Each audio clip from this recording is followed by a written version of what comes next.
Thank you so much for the opportunity to speak about the challenges, especially in terms of addressing mortality and morbidity. I'm just going to make 3 points, and actually I'm going to look at, just describe briefly the challenges and the experience before Maria, then during, and then talk about after.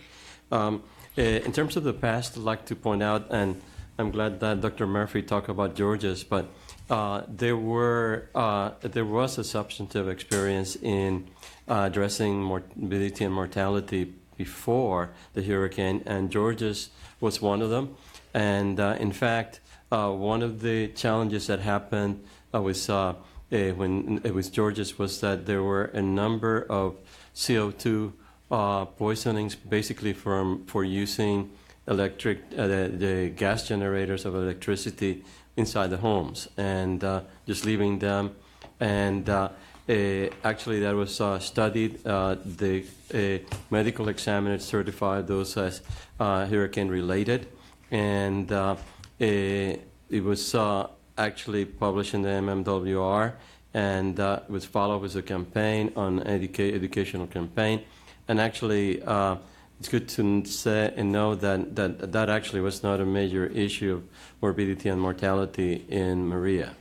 Similarly, during Hurricane Hugo, there were 6 deaths among electric power company workers, and it actually happened. And when it was looked at, the problem was that people were connecting their electric generator to their homes, and then there was a backflow of electricity.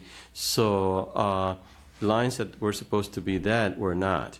And when that was realized, and there was a major policy change where all generators had to have a device that would not allow a backflow of electricity. So here you have 2 instances where actually not only the mortality was studied, but actually led to an important policy change.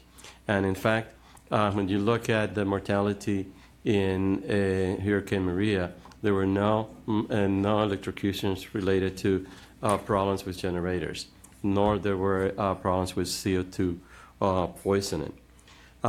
In terms of the current challenges, looking at Maria, just wanted to point out the challenges of infrastructure. The devastation was such that groups that were essential to have resilience, like the Institute of Forensic Medicine, that actually is where the medical examiner is, was overflowed with cadavers to do autopsies, and actually that was one of the major delays that in actually including that. But also the problems with the infrastructure is that there's some other surveillance in the health department that actually could have been functioning, and they were not. Even the health department did not have electricity for about 3 weeks. And one of them was just leptospirosis surveillance, and there was a major problem with over 70 deaths from leptospirosis in Puerto Rico linked to the hurricane. The third is really recognition of challenges with policies.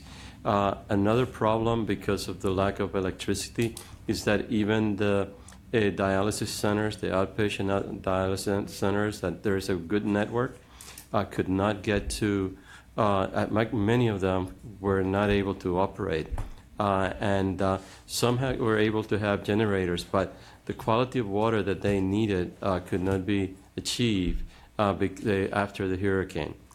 So the options for hospital was for patients to go to the hospital, but there was a law, more than a law, a regulation that insurance would not pay for dialysis treatment that is supposed to be outpatient within the hospital. So that was just another example. And like that, there might be others problems that need to be actually addressed. And looks like I'm going to be right at 5 minutes now, so I'm going to stop here and we can talk about the future during the questions. Thank you. Thank you.